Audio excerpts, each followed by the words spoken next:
Hey, I actually got the scholarship. I'm going to the US. This has been my dream since I was a little kid. I can't believe it's happening. I've studied in an American high school and live with a host family. And you won't believe it, my host parents have hosted over 20 kids before. I can't wait to meet new people, travel to different places, and just be free. I want to try everything I possibly can. Food, activities, classes, and I want to learn about the US. Is it actually like the movies?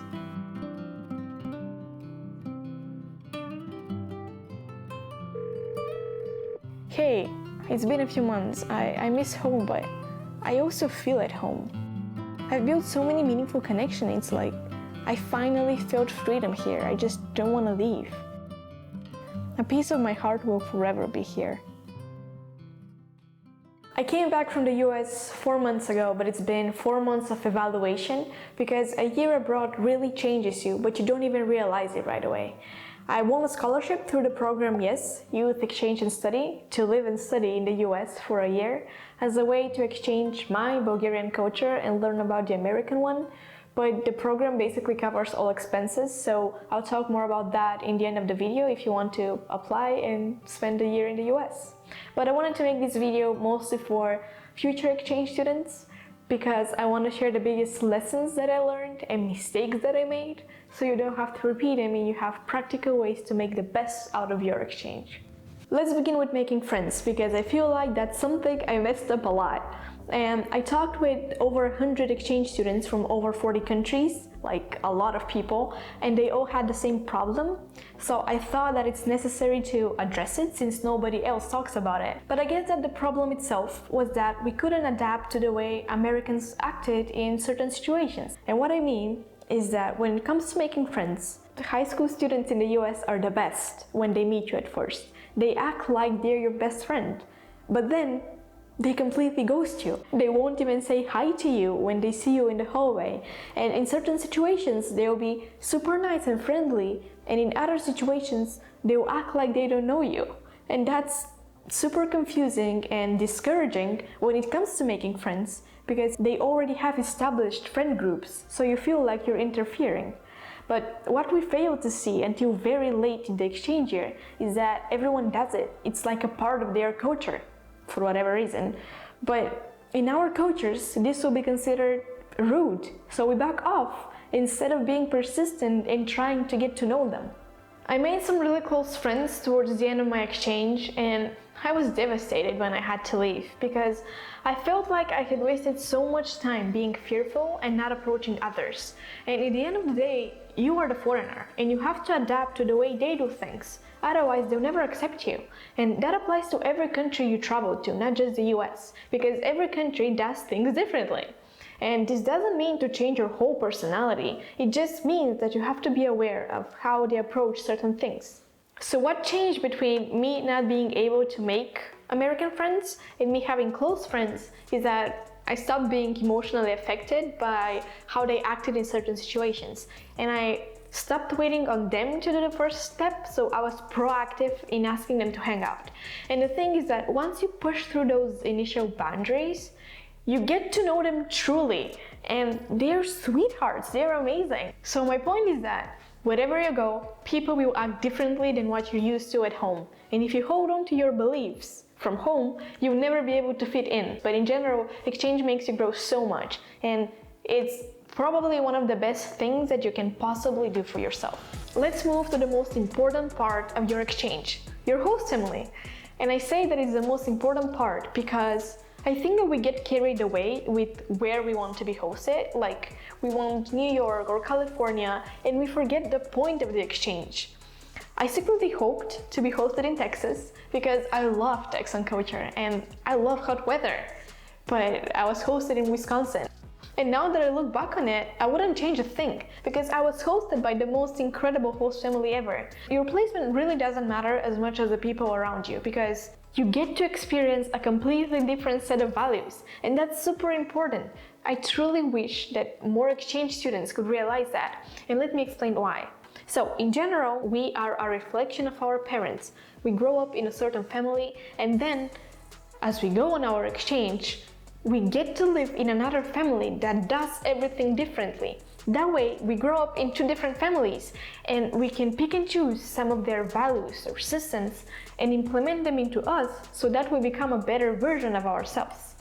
That's super important and very confusing. So let me give you an example. I come from a divorced family, and in the US, my host parents have been together since high school.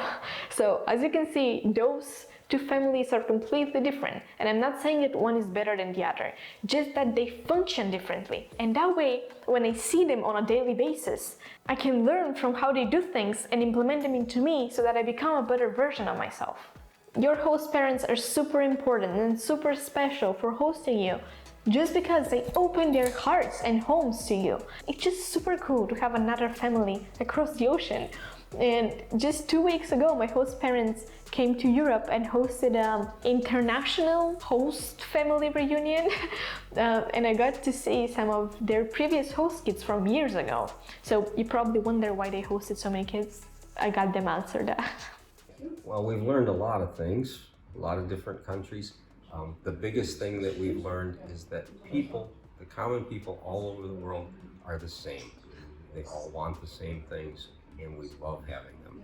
And we really enjoy meeting people from other cultures, learning about their countries, and keeping up with what's going on with younger people. Aren't they adorable? But this leads me to my next point, which is being present. Unfortunately, your time in the US fly by like this, and it's important to realize that your time is valuable, because at first, if you feel like you have all the time in the world, but next thing you know, you have 1 week to meet everyone.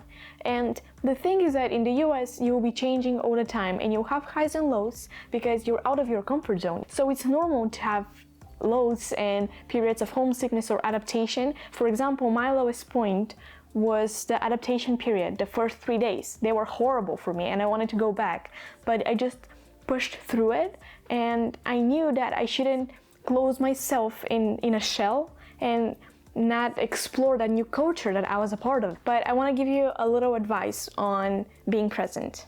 So obviously when you're in the US, you will want to experience everything but also record it, and a lot of people recommend diary or recording everything on your phone. I totally disagree with those, because first, a diary is time consuming and it's just pointless because most of the information that you put there isn't useful at all, and you won't have the motivation to go back and read through all of those pages. And recording everything on your phone doesn't let you fully experience what's happening. For example, I know for a fact that if something special is happening to me and I try to record it, first, that I'm focused on making the best video, and second, that after I rewatch that video 10 times, what happens in my brain is that I form a memory out of that video that I watch, out of what I see, and not what I felt in that moment.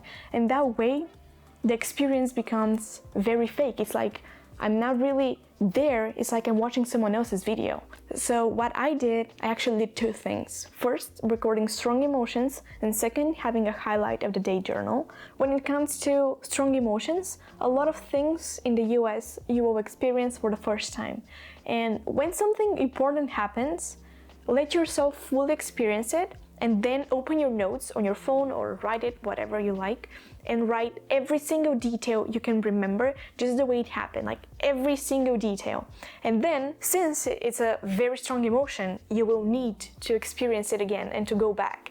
And because your brain recycles details over time, when you open that note and you try to read it, as you're reading it, your brain will remember those details, and it will be like a book that you're reading. Your imagination will be doing its thing, and what is going to happen is so vivid that you feel like you're living it again, and it's much stronger than a video, just because you don't remember what you see, you remember what you felt, which is the point of everything, I think.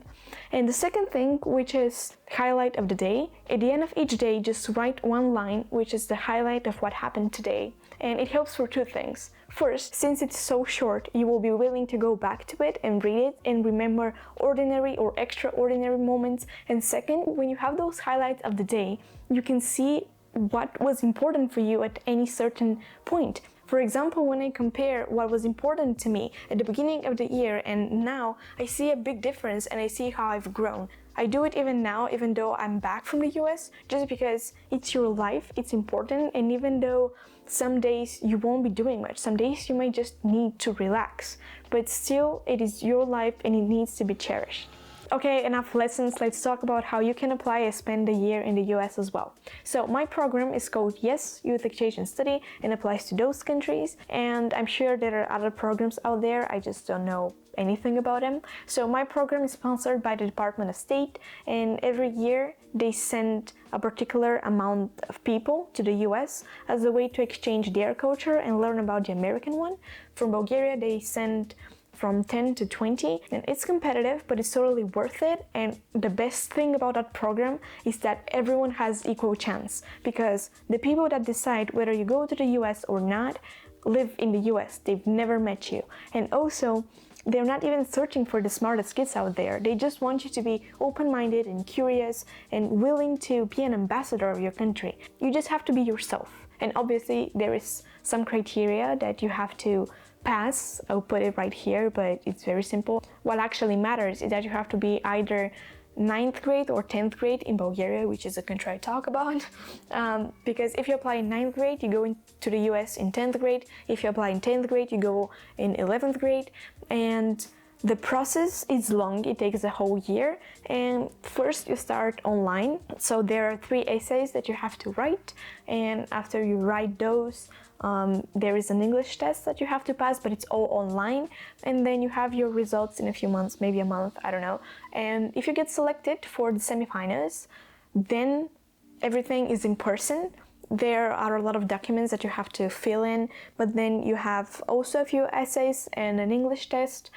And the most important part, which is your English interview, which is about 20 minutes, and it's not even formal. It's a normal conversation like between you and me, but in that conversation they get to know you as a person, and they can decide whether you're prepared to go to the US or not, because at the end of the day, you're young and you go into a country alone, even though there are a lot of people that are helping you with everything, but they just want to see your true self. So be truthful, be curious, and don't exaggerate things, because it works against you. But you will get your results after that. As I said, everything gets submitted and goes into the US. Then they decide who is approved and who isn't. So in a few months you get your results, and there are 3 possible scenarios. You're either selected, you're not selected, or you're an alternate. And if you're an alternate, you basically have a chance to go, but it's not certain. If a finalist decides not to go, you get their place. First year when I applied, I was an alternate and I didn't go, but next year I applied, I got accepted, and I went. So if you want to apply and you have any questions, just drop them in the comments or text me on social media. I'll be really happy to help as many people as possible, because I know how it feels. I was watching those videos and now it's surreal for me that I'm making that video, but obviously that's 1 year of experience and I can't put it in one video. So if you have any questions, just reach out to me. I have nothing to hide and I'll be really happy to help you. But thank you for watching, and see you in the next one.